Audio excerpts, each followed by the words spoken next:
बायजीपुरा या भागामध्ये इम्तियाज जलील यांची एक रॅली सुरू आहे। त्यामध्ये तिकीट न मिळालेल्या नाराज उमेदवार आणि त्यांच्या समर्थकांनी त्यांना काळे झेंडे दाखवले। त्यामुळे जलील यांनी मिरवणूक मार्गच बदललेला आहे। या संदर्भात घेणार आहोत मोहसिन शेख, आमचे प्रतिनिधी आपल्या सोबत आहेत। मोहसिन, एमआय मध्ये सुद्धा प्रचंड नाराजी ठिकठिकाणी पाहायला मिळतेय, कशा पद्धतीने ही नाराजी व्यक्त केली जाते?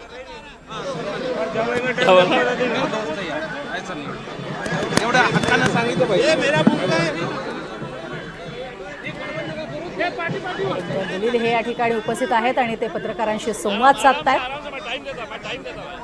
त्यांच्या रॅलीमध्ये काळे झेंडे दाखवण्यात आलेले आहेत। उमेदवारी दिली नाही या कारणास्तव हे झेंडे दाखवले गेलेले आहेत आणि त्यामुळे जलील यांना मार्ग बदलावा लागला।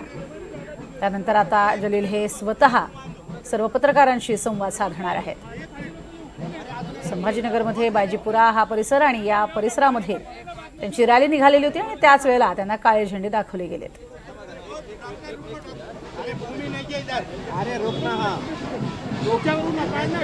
जलील काय बोलतात हे पाहणं महत्त्वाचं ठरणार आहे, कारण अनेकांनी आपली नाराजी एमआयएम पक्षावरती बोलून दाखवलेली आहे।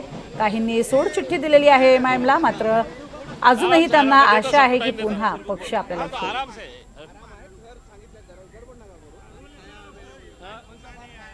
इम्तियाज जलील माजी खासदार आणि अर्थातच एमआयएमचे एक प्रमुख चेहरा म्हणून महाराष्ट्रातली त्यांची ओळख। त्यामुळे त्यांना काळे झेंडे दाखवत ज्यांना उमेदवारी मिळालेली नाही त्यांनी आपला निषेध व्यक्त केलेला आहे। या परिसरात ते पोहोचताच त्यांना काळे झेंडे दाखवले गेले आणि त्यानंतर मात्र जलील यांना आपला मार्ग बदलावा लागलाय। काय तुमची प्रतिक्रिया? काय हे की जेव्हा ही बातमी मी टीव्ही आणि मीडियामध्ये बघितलं तर आम्हाला सुद्धा एक धक्काच बसला आणि मी इमिजिएट आमचे जे प्रभारी आहे तिकडचे युसुफ पंजानी साहेब आणि जिल्हाध्यक्ष आहेत त्यांच्याशी बोललो आणि त्यांचं म्हणणं असं होतं की एक आकोट विकास आघाडी शहराच्या विकासासाठी सर्व पक्ष एकत्र येणार होते आणि त्या आघाडीमध्ये सर्व पक्ष येणार होते आणि आमचेही लोकांना तिथे अधिकार देण्यात आलेला होता की तुम्हाला समजा आपल्या शहराच्या विकासासाठी काही निर्णय घ्यायचे असेल तर तुम्ही ते घेऊ शकता, पण याचा अर्थ हे कदापि होऊ शकत नाही की आमची सगळी राजनीती जी आहे ती आमची भारतीय जनता पार्टीच्या विरोधात हे राजनीती आहे आणि आम्ही त्याच्याशी कुठल्याही प्रकारचा तडजोड करणार नाही आहे। आमचे 5 काउन्सिलर्स आकोटमध्ये निवडून आलेले आहे, दुसऱ्या पक्षांचे काही 2 आहे, 1 आहे, 5 आहे, तर असं सगळं मिळून येणार होते। नंतर आम्हाला कळलं की काँग्रेस याच्यातून बाहेर पडली आणि अजून एक दुसरा पक्ष बाहेर पडला। बच्चू कडू याच्यामध्ये होते, राष्ट्रवादी काँग्रेस शरद पवार, राष्ट्रवादी काँग्रेस अजित पवार आणि शिवसेनासुद्धा त्या गटामध्ये होते। आता ते निर्णय त्यांच्या अधिकारामध्ये त्यांनी घेतलं होतं।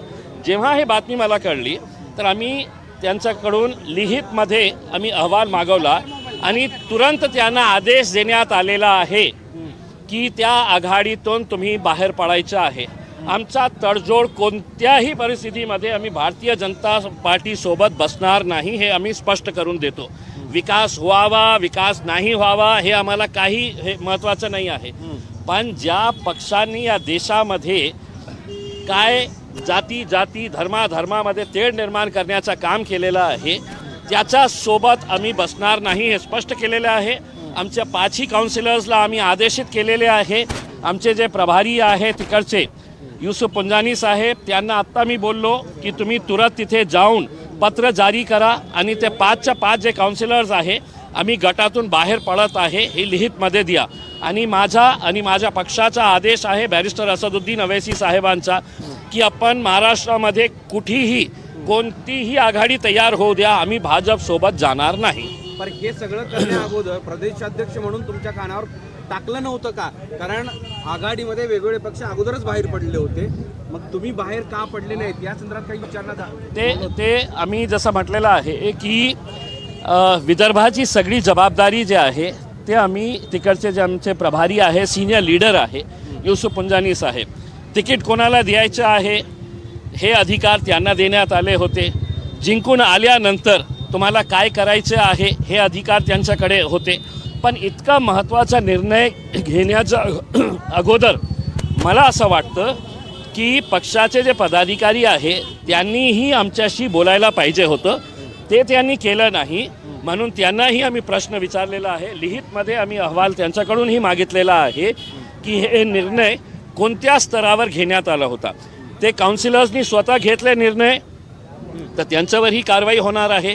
आणि समजा वरच्या काही पदाधिकाऱ्यांनी त्यांना आदेशित केलं असेल तर त्यांच्यावरही आम्ही कारवाई करणार आहे, याच्यामध्ये काही दुमत नाही. मी आत्ता ओवैसी साहेबांशी बोललो आणि ओवैसी साहेब सुद्धा खूप रागवले की आम्ही भारतीय जनता पार्टीसोबत बसणार नाही. विकास हे आमच्यासाठी सेकंडरी असणार आहे. पण प्राथमिकता आमची हे आहे की तुम्हाला कुठे कोणाला जायचे आहे हे तुमचा अधिकार आहे.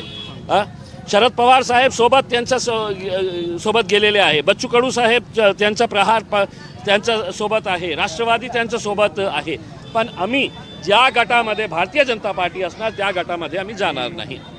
पक्ष सोडून भाजप येत आहे, पक्ष सोडून भाजपात येत आहेत MIM म्हणून किनवट केली असं प्रकारचं भाजपचं मत आहे. काय पक्ष सोडून ते भाजपमध्ये येत आहेत तुम्ही? नाही, तसं काही नाही आहे. आमचे पाच नगर हे आहे, काउन्सिलर्स आहे. पक्ष सोडण्याचं काही कारण नाही आहे. ते गट जेव्हा तयार होतो शहर विकास आघाडीसाठी, आम्ही त्या काउन्सिलर्सलाही बोललो.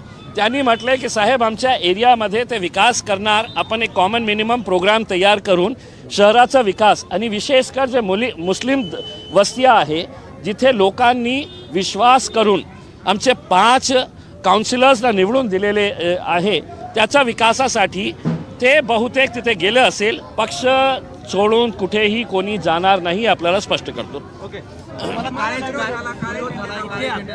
कोणते तुम्ही आता ज्या बायजीपुऱ्यातली सुरुवात केली त्या तुम्ही ज्याला उमेदवारी दिली नाही असं कळतंय. बरं, काय नेमकं झालेलं आहे? त्यांनी बहुतेक त्यांच्याकडे हिरवे झेंडे नसेल, त्यांच्या हातात काळे झेंडे आले असेल. राजनीतीमध्ये हे सगळं प्रकार होतच राहणार. म्हणजे आम्हाला काहीही त्यांच्या बाबतीतही बोलायचं नाही आहे. लोकशाहीमध्ये माझा अधिकार आहे कुठे जायचं, कुठे पदयात्रा घ्यायचं, मी घेत आहे.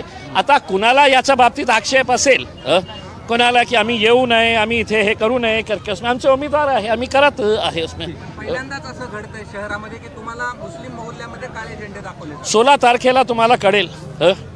16 तारखेला तुम्हाला जेव्हा निकाल येईल तर तुम्हाला कळेल ते काळे झेंडेचा अर्थ काय आहे आणि हिरवे झेंडेचा अर्थ काय आहे.